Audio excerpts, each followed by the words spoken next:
Hello, everybody. Welcome to LettermenRow.com. I am Jeremy Birmingham. That is Spencer Holbrook. We are talking stuff about Ohio State football recruiting because this is the Ohio State Recruiting Podcast brought to you by Lettermen Row and Buyers Auto. Spencer and I were off last week as I was dealing with some personal stuff. We're back. We're trying to get caught up in the big picture of Ohio State recruiting. Because right now, Spencer, we are less than 30 days away from signing day. The first early signing period.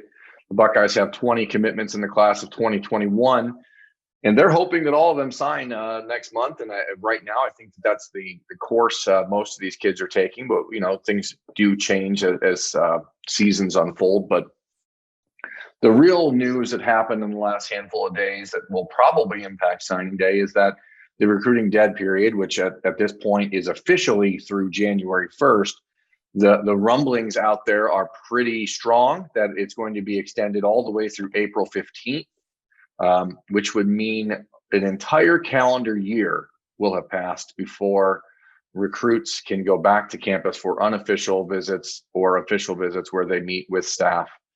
And that's insane, right? Am I crazy? No, you're not crazy.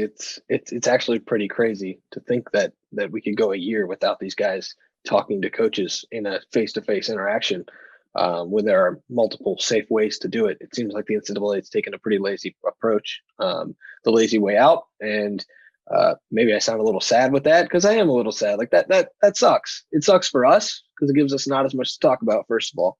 So, and that's not the most important part because it sucks for the coaches not being able to interact with these guys, find out their personality, find out the guys they're going to be playing, what makes them tick. And then it sucks for the kids, most of all, because they don't get to see really what it's like to be a day in the life in that program. Whether it's in the locker room after a tough loss or after a big win, walking around campus. We think of that as such a minute detail in recruiting, and kids don't pick Ohio State because of how pretty the oval is in October, but it's still part of that process that these kids don't have, and they're kind of getting it taken away from them because the NCAA seems to be just, okay, well, we'll extend the dead period again, and that sucks. That sucks for everyone. Yeah, and I think, the class of 2021 is going to have such an impact on the future of college football over these next 3-4 years because you're going to see really which schools truly understand evaluation, which schools truly understand roster management, because you're dealing with an entire recruiting class of kids who, I talked to a recruit about this the other day who's considering Ohio State, and Keon Graves. We talked about this after our Birminology episode. For the class of 2021, because he said he feels worse for them than he does the class of 2022, because at least they have the potential to still do this stuff down the road. If a player were to decommit from Ohio State right now or any other school, how do you replace them? You simply can't, right? So unless you then go take a flyer on someone you've never seen, go take a flyer on a player that you haven't been able to evaluate, trust that a player who is going to connect with a coaching staff or a school that he's never been to and never really gotten to spend any time with in person.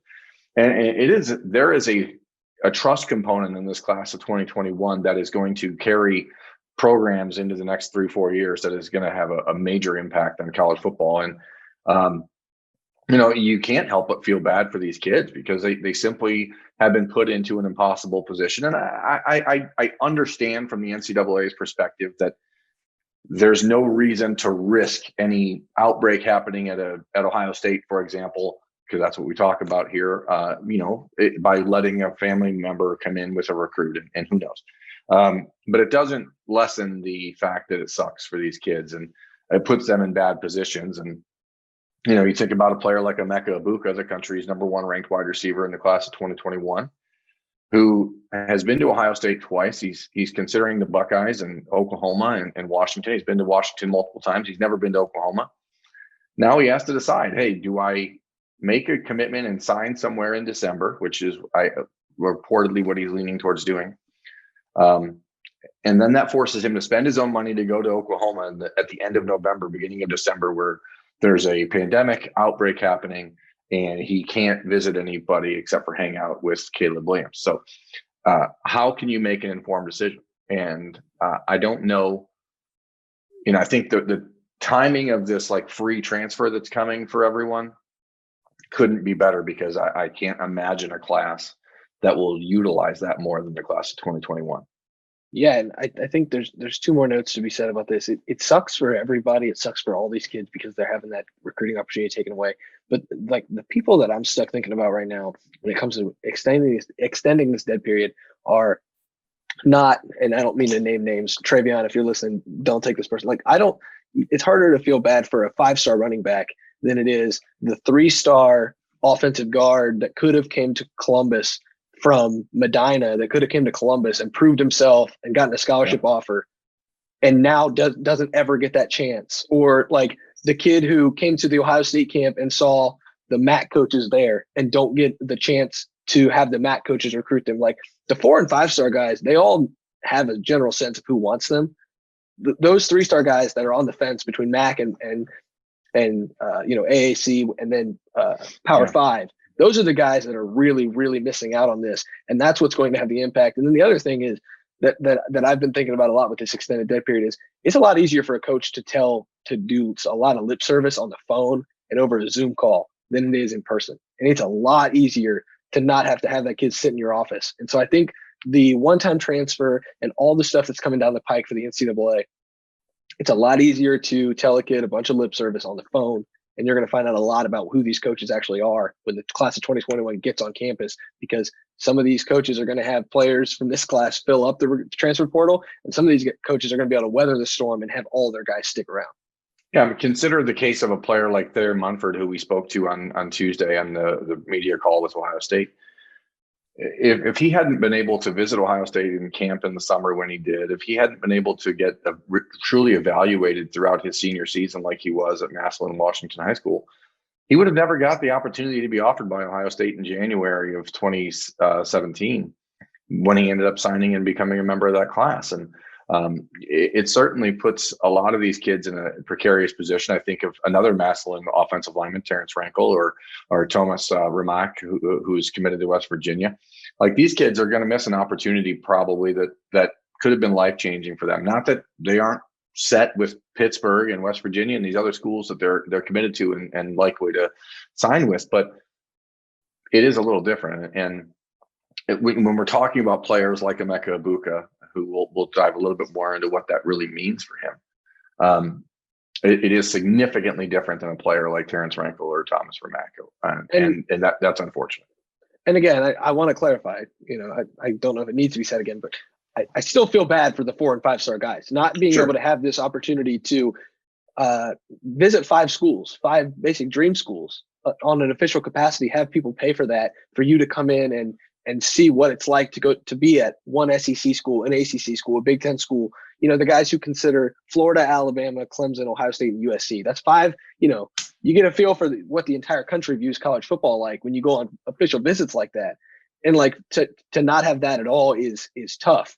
But also, like, they haven't made compared to those 3-star guys who are just trying to prove themselves on the high school field and can't even go to a camp. So sure, but even for someone like Ben Chrisman or Jack Sawyer, who was never going to, Jack Sawyer specifically, who gave up his senior season because he didn't think they were going to play football. Then he has his All-American games taken away. Then he can't make official visit to Ohio State. Oh, exactly. It's such an unfortunate reality, and these kids are put into terrible positions. Emeka Egbuka is now having to decide whether or not he should sign in December, and in doing so, maybe then enroll early again, which, because he has to think about the fact that the spring season that was expected in Washington is likely to not happen at this point. So why put off getting to a college campus early? He's not going to be able to visit the schools he wanted to see in the capacity that he needed to see them. And maybe that turns out in Ohio State's favor, but it still doesn't feel great for the player who didn't get an opportunity to really experience what all of his hard work should have provided him the opportunity to experience. So with Egbuka, we'll just dive there. Nothing's changed. And I know that's sort of the big question that people have is, what does this mean for Ohio State? And the Buckeyes have felt for a while that if the dead period got extended further, it wasn't a negative for them because they knew he wasn't likely to get back to Columbus before a decision was made. and it just continues to make it harder for him to get elsewhere. Now, Ibuka continues to say he's going to visit Oklahoma before he makes a decision. And, the clock is ticking on that. So I guess from a perspective of an Ohio State fan, if you're listening to this from that perspective, the clock ticking is a good thing for Ohio State here. It does not impact things with JT Tuimoloau, and we'll just switch over the other guy in the Pacific Northwest, because he was not going to decide till February anyway. And I'm going to tell you, I've never spoken to JT because he does not talk to the media outside of Brandon Huffman, which is great for Brandon Huffman. Being out there, like, that's a pretty great relationship he's got. But there's just a feeling I have that we could see that recruitment go into April or May. And it's just my gut feeling that kid is not in a hurry to make a decision. He's the number one player in the country. He's going to make an impact at Ohio State or Alabama or USC or Oregon or Washington next year as soon as he steps foot on campus.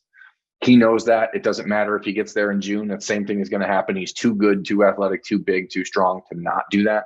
So I really think you could see him take on this role and almost change recruiting by himself, because he is going to have every school waiting for him. There is no one that's going to force his hand and say, oh, JT, you better make a decision right now. And I think it's actually kind of cool to watch as we see in this era of player empowerment. We may see one of the truly first recruits decide, I am not going to be trapped by this bubble of sign a letter of intent right here. And hell, if I was a recruit right now, I would never sign a letter of intent anyway, but whatever, that has nothing to do with anyone else. But what do you think, Spencer? Do you think that a kid should take the power he has and ride this out till May? I mean, why, he doesn't need to announce he's going anywhere till next, June 1st, really. Guy does what he wants, man. He does what he wants. He doesn't talk to the media he doesn't want to talk to. No offense to you, Berm. He doesn't want to talk to anybody. I'm not taking it personally. Doesn't talk to the media he doesn't want to talk to. He wants to fly, go by the beat of his own drum. He wants to make a decision when he wants to make a decision, and you have to respect that for him. He is changing the way that recruiting, because here you got Washington, you've got Oregon, you've got Ohio State, you've got these other schools just kind of sitting there waiting and just hoping that he picks your school. Because if Ohio State loses Haskell Garrett and Tommy Togiai, maybe that's a good thing for them in the recruitment of JT Tuimoloau, because he's going to wait so long that he'll know what the roster looks like for him to show up. Whereas these other guys are signing in December and don't really know what the roster might look like for them to see early playing time. It's an interesting argument to be made for what he's doing, but there's also the downside of it where you're not going through those mat drills with the guys at Ohio State. If he picks Ohio State, you're not getting those relationships that you might need with Coach Jay and with the coaching staff to make an impact as a freshman. But like you said, when a guy's this talented, he's making an impact as a freshman regardless. Yeah, and he has all the time he wants to gather data points, and that's rather than allowing the process to force him one way or the other, he's just saying, hey, you know what? I'm just going to do this on my timeline. And that's why I'm saying I don't think I'm going to be surprised. The last truly high-profile recruitment that went well past signing day was Terrell Pryor in 2008. We had the Zach Evans thing this past year a little bit, but that's because he couldn't figure out which school would accept him. From what I understand. So the truth of the matter is that JT Tuimoloau is in a position where he can truly change the way recruiting is done for these top 10 players in the country. And the other thing that might need to be said here, and I don't mean to bring up this because it'll spark comments like crazy, but the government, the pharmaceutical companies are talking about a vaccine right now. If there's a vaccine and it's available to anybody that can get their hands on it in March, April, JT Tuimoloau may be able to take a visit before he signs. So if he's waiting, he might make everybody else look like fools. He's waiting. And that's where things get interesting, because the NCAA certainly is not the most proactive organization in sports. And if the vaccine becomes available and it's widespread by January, do they change course? Do they say, hey, you know what, let's peel back this dead period and keep people get into campus? Or is it this reacclimatization period that's going to happen on campuses all over the country? Because if we're calling a spade, at this point, it seems like a lot of the major universities around the country probably won't go back to on-campus learning until next spring. So there's just so many things up in the air. And I think that's what makes it very cool for players like Tuimoloau to just say, hey, I'm going to do this on my timeline, and that's it. And, it doesn't hurt Ohio State that he has not visited the school yet. I know that there's this concept because he's been to Alabama, he's been to Washington, he's been to Oregon, he's been to USC. The relationship with Ohio State and with Larry Johnson is what matters. The opportunity to get developed for the NFL is what matters. And that is not changing as long as Larry Johnson is there. And there's no reason to think Larry Johnson won't be there. On the flip side of that, around the country, there are conversations happening about coaches who won't be around. We saw transition. That's a good transition, Verm. Thank you. That is, my friend, what we call in the business a successful segue. The South Carolina Gamecocks fired Will Muschamp last week. Ohio State and South Carolina certainly don't butt heads a lot on the recruiting trail, but there is one at least interesting prospect in the class of 2022 that I think could see some rub there. There's a lot of bad things happening at LSU. And I don't expect Ed Orgeron to get fired, but the reality is when the university is being accused of the things it's been accused of, and we don't need to dive into all that. I submit to anyone listening to this or watching this episode of Talking Stuff, the Ohio State Recruiting Podcast brought to you by Lettermen Row and Buyers Auto, that you should check it out. It's worth a Google, see what you feel about that. The hot button political issues that Ed Orgeron has already stepped into in the last few months, and now combined with this new story, certainly puts some pressure in Baton Rouge. Don't forget about the $160,000 to the former offensive lineman's dad, who was stolen. That was sure, they're already siphoned from a hospital. Like the NCAA infractions, a investigation that's probably going to go to the feds for Title IX.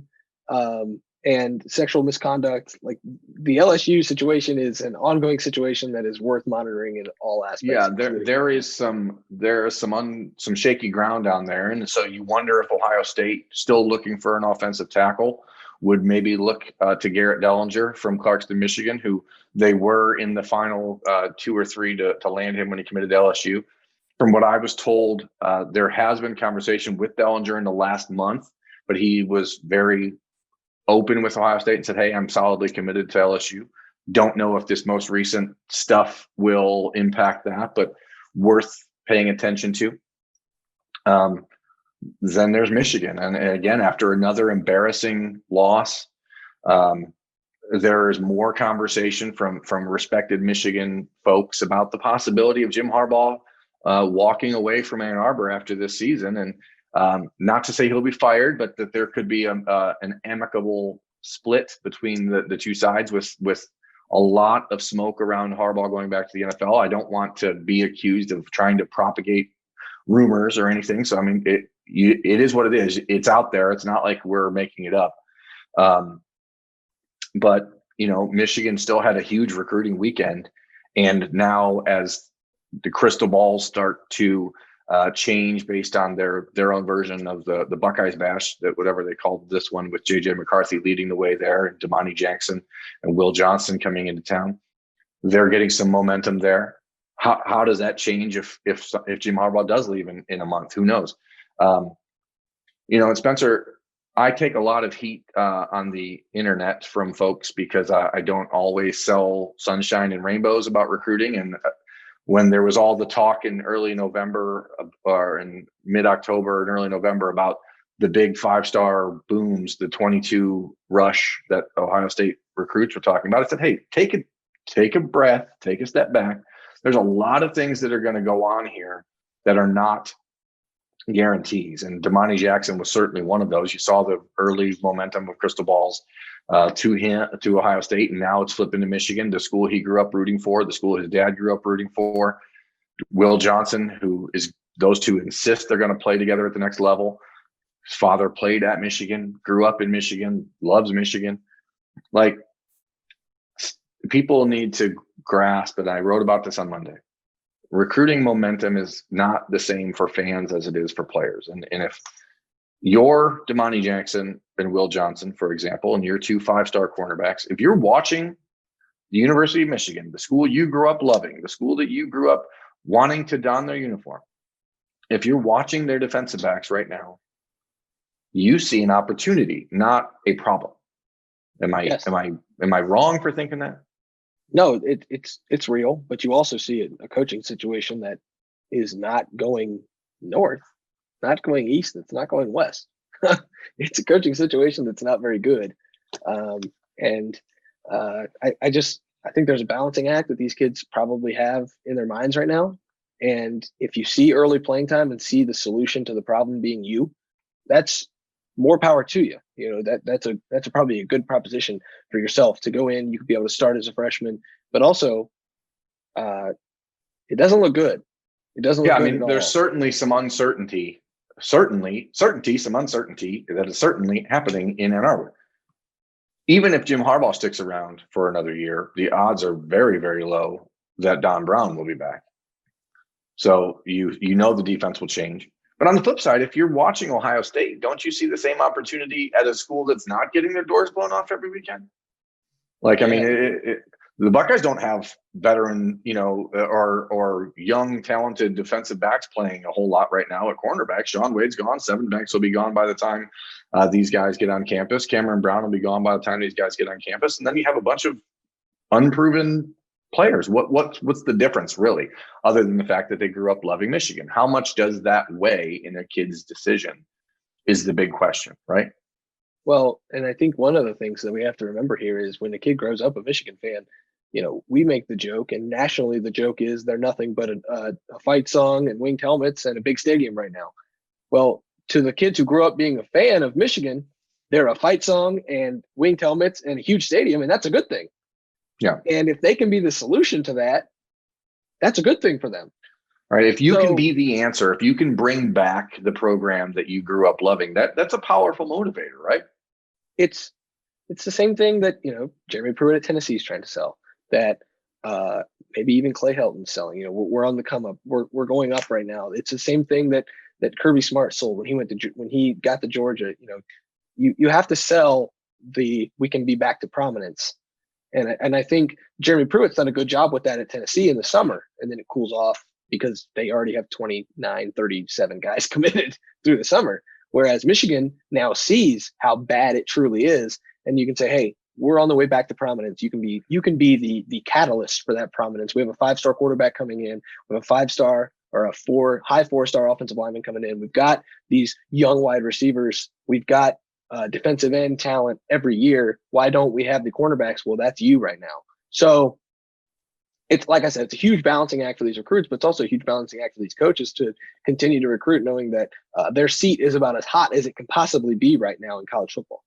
Yeah, and you wonder how much, if Michigan can find a way in these next couple weeks while Jim Harbaugh is still the coach, before any more smoke comes out about him potentially leaving, while there's no doubt that he'll be the coach, how much does the potential addition of a guy like Damani Jackson and a guy like Will Johnson, 2 5-star cornerbacks, 2 top 10 players in the country, how much does them committing early, if they can make that happen, if they can, I don't want to say pressure them into that, because clearly these kids are going to make their own decisions. But there's certainly no doubt going to be a concerted effort to say, hey, be the leader, be the guy that turns this around.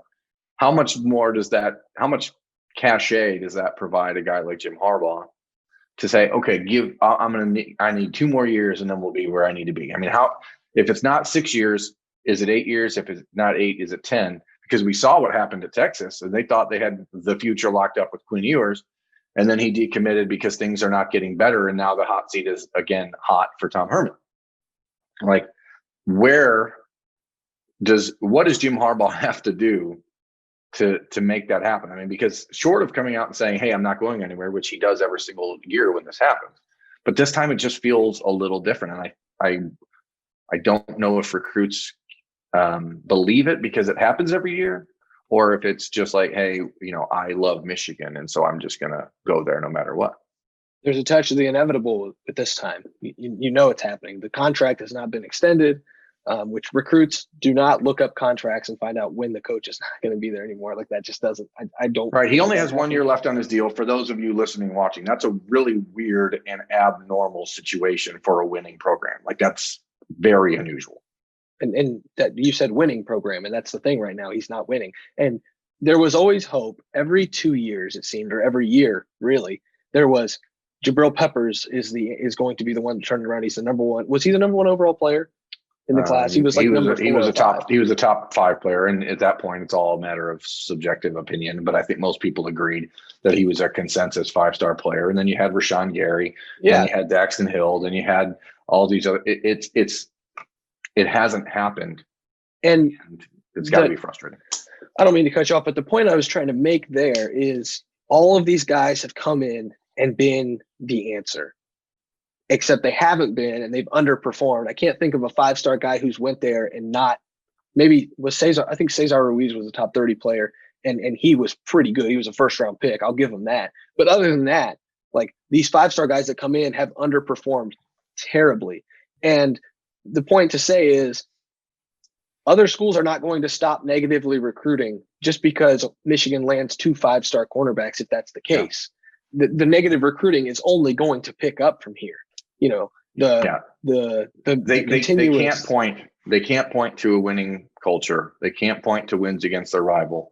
They can't point to having a winning record against everyone else except for their rival. They can't point to player development. They can't point to, weather or, a new that's actually one of the things I think Buckeyes fans should be concerned about is if Jim Harbaugh leaves, the bump that you get from a new coach coming in is always real. And I think that that's actually, in my opinion, which sounds crazy probably, is probably the best bet to try to get Damani Jackson and Will Johnson to stay. Because if you end up separating from Jim Harbaugh and you bring in a coach like Matt Campbell, who can come in with his idea of a fresh culture and a fresh perspective, I think that that's actually a better invigorator. If I'm just making up usages of words, that's more invigorating for a young player than saying, "Oh gosh, we're going to go into a program that's getting beat by their rivals by 40 points every year." So it's just fascinating to see how this is going to go over the next few weeks. But it really ultimately is about Damani Jackson and Will Johnson, and if they're willing to pull the trigger without visiting anywhere else. And they both said that they intend to visit elsewhere. Will Johnson was on Birminology last week. He says Ohio State is the first school he's got to get to when things open back up.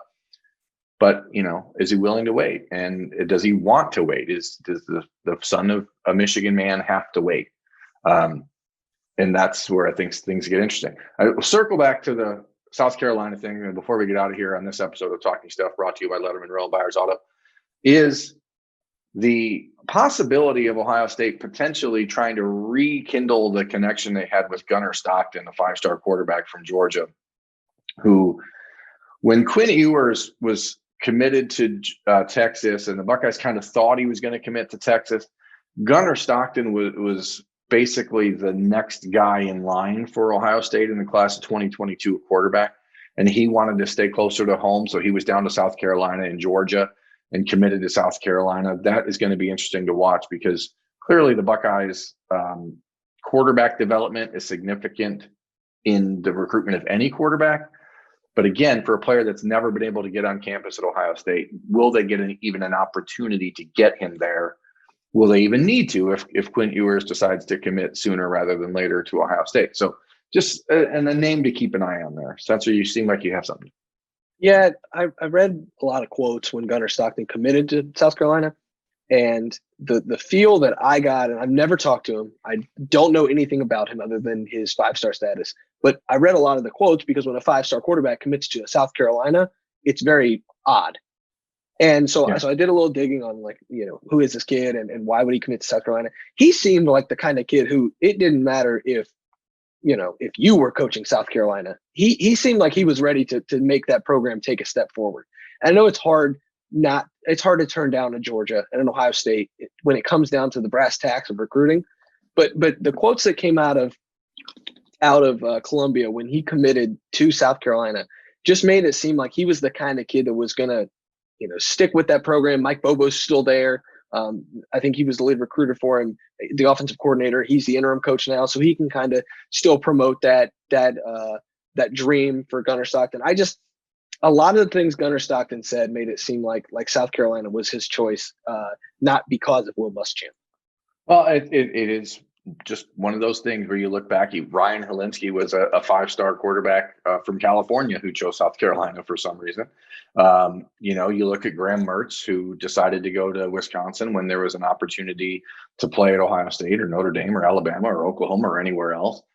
The difference, of course, is that Gunnar Stockton's future coach just got fired. And so now he's going to be put in a position where he has to really reevaluate if he wants to be a part of a rebuilding process, which I guess if you're really objectively looking at it, South Carolina is perpetually a rebuilding process. So I don't know why it would be any different. But you don't know. I mean, obviously, when the coaching carousel starts to heat up and things get really moving, you'll see, because there's guys like Joe Brady's name out there that are being discussed. And obviously quarterbacks would be interested to play for him after what he did with Joe Burrow a year ago. But I don't think that South Carolina is the type of job he would leave the NFL for. So now Michigan or somewhere like that, LSU, probably. So who knows?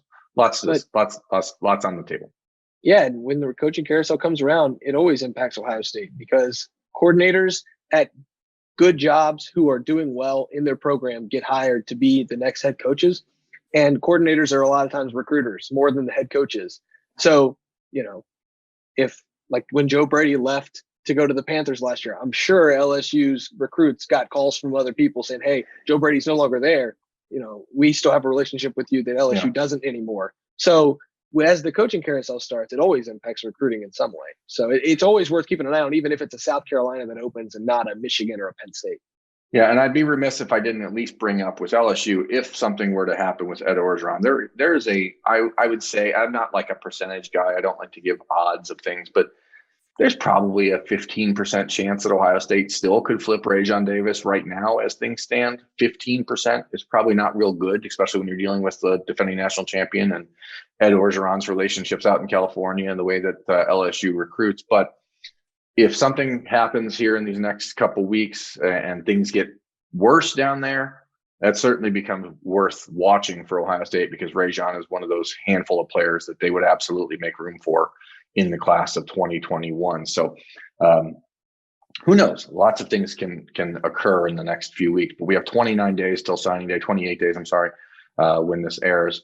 And, stay tuned. Lots of stuff is coming your way from Spencer Holbrook and myself, Jeremy Birmingham.